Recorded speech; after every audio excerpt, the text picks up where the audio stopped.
Assalamualaikum warahmatullahi wabarakatuh. Perkenalkan, kami dari kelompok 1 akan mempresentasikan tentang produksi, distribusi, dan konsumsi dalam industri rumah tangga produk makanan. Presentasi ini untuk memenuhi tugas mata kuliah produksi, distribusi, dan konsumsi yang beranggotakan Riki Arisusanto, Ramda Fitriani, Yulia Rahmadara, Rafli Nurhida, Rifriana Himawati. Menjadi pelaku industri rumah tangga dalam olahan makanan memang menjadi kesempatan bisnis yang sangat tepat. Makanan yang menjadi kebutuhan pokok dalam kehidupan memiliki potensi keuntungan yang lebih tinggi. Bagaimana tidak? Harga baku olahan pangan yang dapat dijangkau dengan relatif murah dapat diolah dengan nilai jual yang cukup tinggi. Selain itu, seperti yang kita ketahui bahwa setiap orang pasti membutuhkan makanan sebagai kebutuhan pokok. Itulah beberapa keunggulan di dalam industri rumah tangga dalam pengolahan makanan. Kemudian berikutnya ada beberapa hal yang perlu diperhatikan ketika mau memulai sebuah usaha industri pengolah makanan. Di antaranya sebagai berikut. Yang pertama, mulailah usaha dengan sesuai kesenanganmu. Karena kesenanganmu merupakan aset terbesar untuk memulai sebuah usaha. Kemudian yang kedua, mengukur peluang usaha. Ketika mengukur peluang usaha, kita dapat mengamati kebutuhan pangan yang berada di sekitar kita. Dari situ kita bisa melihat peluang pasar dan target pasar yang akan kita geluti untuk membuka sebuah usaha. Yang ketiga adalah cari modal atau partner. Partner atau rekan kerja ini memang sangat penting untuk memulai sebuah usaha baru. Akan tetapi kita harus sangat berhati-hati dalam memilih rekan kerja atau partner. Karena banyak sekali oknum-oknum yang menjadi rekan kerja yang mempunyai tujuan tidak benar.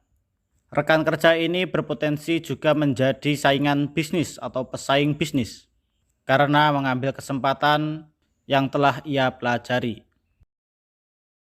Pemasaran secara tradisional dan modern. Pasar tradisional selama ini identik dengan tempat yang kumuh, becek, bau, dan diwarnai dengan aksi pencopetan serta kemacetan.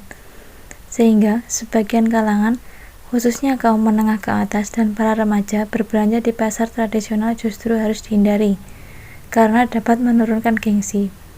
Kondisi pasar tradisional yang terpuruk membuat masyarakat di Indonesia belakangan ini memilih berbelanja di pasar modern, seperti mal, minimarket, supermarket, dan lain-lain. Terdapat perbedaan yang sangat mendasar antara pasar tradisional dan pasar modern. Perbedaan itulah adalah di pasar tradisional masih terjadi proses tawar-menawar, sedangkan di pasar modern harga sudah pasti ditandai dengan label harga. Dalam proses tawar-menawar, terjalin kedekatan personal dan emosional antara penjual dan pembeli, yang tidak mungkin didapatkan ketika berbelanja di pasar modern. Pasar tradisional dan modern mempunyai beberapa perbedaan dalam pemasarannya.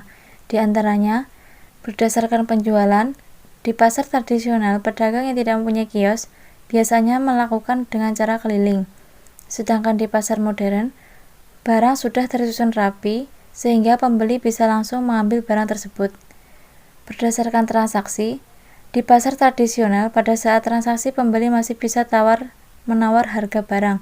Sedangkan di pasar modern, pembeli tidak bisa menawar karena harga label sudah ditentukan oleh perusahaan. Bisnis makanan home industry. Peluang adalah kesempatan yang dimiliki oleh seseorang untuk mencapai sebuah tujuan, uang, keuntungan, dan kekayaan dengan cara melakukan usaha dengan memanfaatkan sumber daya yang dimilikinya. Berikut adalah peluang bisnis makanan home industry. Yang pertama, keripik singkong. Singkong dapat diolah menjadi aneka macam makanan. Singkong dapat dikonsumsi dengan cara direbus, digoreng, atau dijadikan tape. Salah satu produk hasil olahan singkong bisa dijadikan camilan adalah keripik singkong. Keripik singkong biasa dijadikan camilan pada saat santai atau sebagai pelengkap pada saat menyantap makanan berkuah. Keripik singkong menjadi salah satu cara untuk meningkatkan nilai tambah singkong, Yang kedua adalah donat. Donat dibuat dari bahan baku yang hampir sama dengan roti. Makanan ini memiliki bentuk khas bulat dengan lubang di bagian tengah. Saat ini donat telah berkembang menjadi berbagai variasi bentuk dan rasa, seperti donat rasa kacang, keju, meses, serta berbagai variasi rasa coklat. Bentuk donat juga bervariasi. Saat ini sudah ada donat yang berbentuk bulat, tanpa lubang, kotak, bahkan donat berbentuk seperti bintang. Yang ketiga yaitu kerupuk. Kerupuk adalah suatu jenis makanan kering yang terbuat dari bahan-bahan yang mengandung pati yang cukup tinggi. Pengertian lain menyebutkan bahwa kerupuk merupakan jenis makanan kecil yang mengalami pengembangan volume, membentuk produk yang porus, dan mempunyai densitas rendah selama proses penggorengan. Yang keempat yaitu telur asin. Asin adalah sebuah makanan berbahan telur yang diawetkan dengan kegiatan yang diolah dengan diasinkan atau diberi garam untuk menonaktifkan enzim perombak. Kebanyakan telur yang diasinkan adalah telur bebek. Telur asin biasanya dapat dikonsumsi dalam waktu 1 bulan atau 30 hari. Kelima adalah batagor atau bakso tahu goreng. Batagor merupakan makanan yang terkenal di Bandung dan sekitarnya. Makanan yang berbahan dasar adonan ikan, tahu, dan kulit pangsit. Paling nikmat dicocol dengan sambal kacang dan cabai pedas. Enam atau yang terakhir adalah martabak. Martabak merupakan snack favorit masyarakat di tanah air yang terkenal dengan kelezatannya. Jenis martabak yang ada di pasaran ada 2 macam, yaitu martabak manis, isi keju, coklat, selai buah, kacang, dan lain-lain. Dan martabak telur, isinya berupa telur dengan irisan daun bawang. Martabak telur atau manis sangat cocok dihidangkan sebagai teman minum teh atau sebagai oleh-oleh bagi keluarga. Pemasaran makanan pada era digital. Teknologi informasi yang berkembang pesat saat ini menyebabkan sebagian aktivitas usaha mikro, kecil, dan menengah atau UMKM memanfaatkan teknologi informasi untuk menjalankan usahanya. Digital marketing menjadi salah satu media yang sering digunakan. Dengan menggunakan digital marketing, komunikasi dan transaksi dapat dilakukan setiap waktu atau real time dan bisa diakses ke seluruh dunia. Beberapa konsep strategi marketing. Yang pertama adalah segmentasi pasar. Merupakan strategi yang diambil oleh perusahaan untuk membagi kelompok konsumen yang memiliki perbedaan kebutuhan karakteristik ataupun perilaku yang berbeda di dalam suatu pasar tertentu. Kemudian adalah market positioning, merupakan tindakan perusahaan untuk merancang produk dan bauran pemasaran agar dapat tercipta kesan tertentu di ingatan konsumen. Kemudian yang ketiga adalah market entry strategi, merupakan metode distribusi dan pengiriman barang atau jasa yang direncanakan ke target pasar baru. Dan yang keempat adalah marketing mix strategi, dapat diartikan sebagai sekumpulan variabel pemasaran yang berorientasi pada target penjualan yang diinginkan. Kemudian yang terakhir adalah timing strategi. Di sini perusahaan perlu melakukan berbagai persiapan yang baik di bidang produksi dan menentukan waktu yang tepat untuk mendistribusikan produk ke pasar. Yang kedua adalah eksekusi strategi marketing. Beberapa strategi yang dapat dieksekusi yang pertama adalah melibatkan karyawan atau tim, partnership, bekerja sama dengan influencer, dan menjaga pelanggan lama. D. Desain kemasan tradisional dalam konteks kekinian. Kemasan tradisional. Yang dimaksud dengan kemasan tradisional adalah kemasan yang terbuat dari bahan alami, umumnya digunakan untuk makanan tradisional dan biasa digunakan sejak di pasar tradisional dengan menggunakan bahan-bahan alam. Penggunaan bahan-bahan alam pada perkemasan tradisional memiliki unsur-unsur khusus yang tidak terdapat pada unsur perkemasan modern yang menggunakan bahan-bahan buatan. Menurut Harundia, tahun 1976, unsur-unsur tersebut meliputi 1.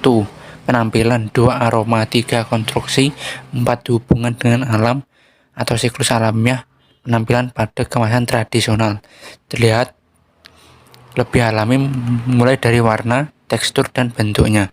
Aroma dari kemasan tradisional memberikan cita rasa dan bau yang khas yang ditimbulkan dari sifat alamiah bahan alam yang dapat mempengaruhi produk di dalamnya. Konstruksi kemasan tradisional yang menggunakan bahan-bahan alam mempunyai kekuatan dan elastisitas tersendiri yang tidak dapat dijumpai di bahan-bahan buatan pada kemasan modern. Pada teknologi kemasan secara umum ada tuntutan kebutuhan, baik kebutuhan produsen maupun konsumen seperti yang dituliskan pada Indonesian Packaging Directory tahun 2004-2005. 1. Material global dan tren pengemasan. 2. Pasar mikro kemasan sesuai pesanan dan isi dengan karakter. 3. Lingkungan pintar RFID, Radio Frequency Identification and Suite Diagnostics, yaitu semacam diagnosa informasi keberadaan kualitas produk. 4. Lingkar pakai ulang dan lingkar nilai tambah. 5. Etika baru, ekoaktif, dan penyederhanaan yang baru. 6. Fleksimus untuk bepergian dan sekali pakai kepentingan konsumen. 7. Pasar kelas atas dan bawah atau murah, kepentingan produsen, baik sekali produsen produk makanan dan non-makanan di Indonesia khususnya UKM belum mempertimbangkan aspek-aspek tersebut di atas kemasan tradisional, antara lain berupa daun-daunan seperti daun pisang, daun jagung, daun kelapa, daun jambahir, daun jati. Ada juga kemasan dari anyaman bambu dan rotan dalam bentuk silinder maupun kotak seperti besek, keranjang buah, dan sebagainya. Selain itu, ada juga kemasan dari kulit atau kelebut jagung yang memiliki keunikan tersendiri. Di daerah-daerah tertentu yang ada di Indonesia terdapat banyak jajanan khas daerah setempat yang dibungkus dengan kemasan plastik, kertas, dan lain-lain. Sebagai contoh misalnya wingko babat, bakpia patok, ending-ending, getuk, kerupuk karak, rengginang, brum, keripik, balado, dan lain-lain. Hal ini sebenarnya tidak ada kesalahan pada desain terhadap kemasan jajanan tradisional ini. Namun seiring dengan tuntutan zaman dan komoditas pasar, kolaborasi desainer dan UKM setempat diharapkan mampu memberikan nilai tambah agar dapat mewujudkan peningkatan usaha kecil dan menengah, peningkatan ekspor, pembentukan hubungan industri, dan peningkatan industri khas daerah untuk disalurkan ke pasar dunia.